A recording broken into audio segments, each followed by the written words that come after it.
Prabowo unggul dari sisi emosi, intimidasi, dan kata-kata yang tidak pantas. Menurut Hasto, Sekretaris Jenderal Partai Demokrasi Indonesia Perjuangan yang sedang menghadapi situasi-situasi sulit, bukan partai politik.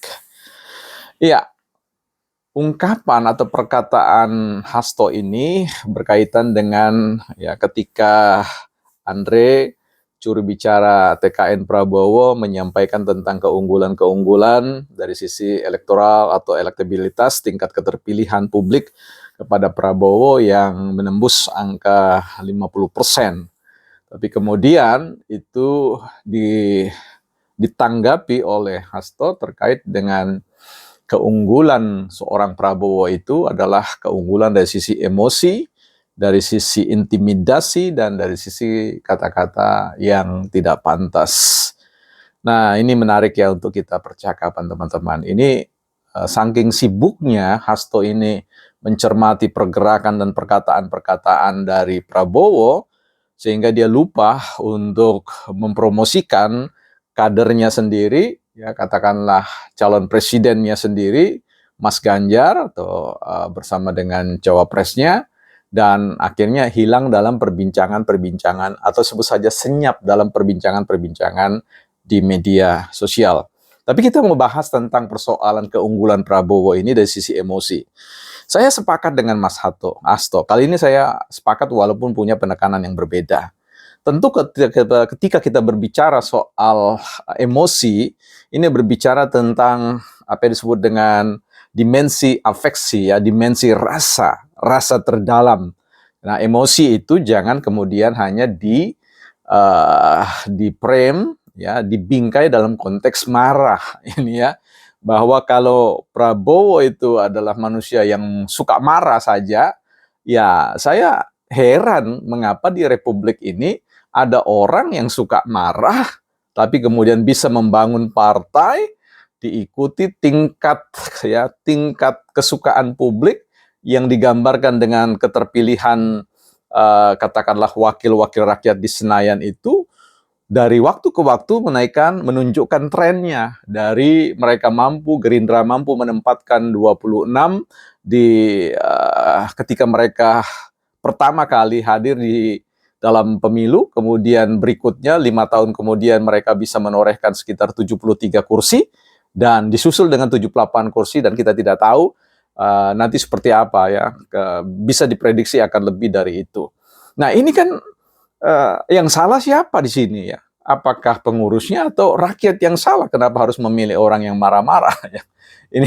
Ini penting, dan juga ini salahnya Jokowi kalau begitu, karena memilih seorang yang marah, unggul dari sisi emosi, ya, yang bahkan ditempatkan di satu kementerian yang paling strategis, yang berbahaya, Kementerian Pertahanan dan Keamanan, yang mainannya sehari-hari adalah senjata, ya, rudal-rudal, ya, alat-alat utama sistem pertahanan yang dengan komando dari seorang yang suka marah, kalau ini benar, itu kan negara hancur, ya banyak negara tetangga juga dia tembaki seperti itu.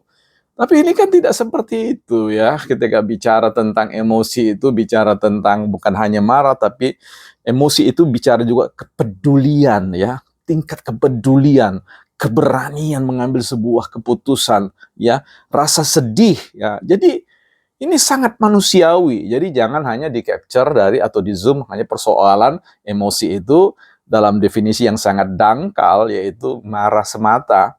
Nah, kita lihat gini ya, bahwa kalau berbicara tentang senjata itu kan man behind gun. Jadi siapa manusia di belakang senjata yang akan men-trigger pelatuk itu, ya, membuat peluru itu melesat tanpa ragu.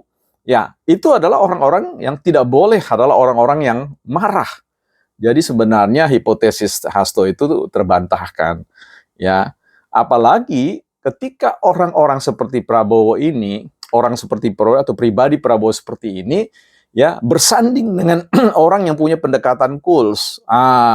Itu luar biasa ya. Ya, jadi ketika Prabowo disandingkan dengan Jokowi, maka terjadi keseimbangan ya, terjadi keseimbangan yang membuat Prabowo bisa menikmati ya kepemimpinan itu. Nah, ini menarik untuk dipikirkan. Jadi dalam hal ini kita perlu mengingatkan Hasto dan juga teman-teman elit Partai Demokrasi Indonesia Perjuangan fokus pada mengeksplor kelebihan-kelebihan dari ya siapa yang diusung untuk menjadi calon presiden yang ditawarkan kepada publik.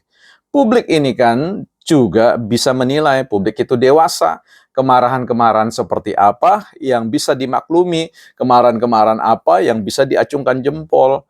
Ya kalau ada seorang yang dengan punya karir jenderal, ya sebagai seorang pemimpin, kemudian direndahkan di depan publik dan tidak marah, ini justru tidak usah dipilih orang yang begini, karena bahaya negara ini, ya. Jadi saya pikir ya tentu akan ada penghalusan-penghalusan yang saya sudah katakan. Bersama dengan Prabowo terjadi keseimbangan, ya, cooling down, dan kemudian dengan pikiran yang jernih, hati yang tulus akan membawa Indonesia ini menuju Indonesia emas, bukan partai politik.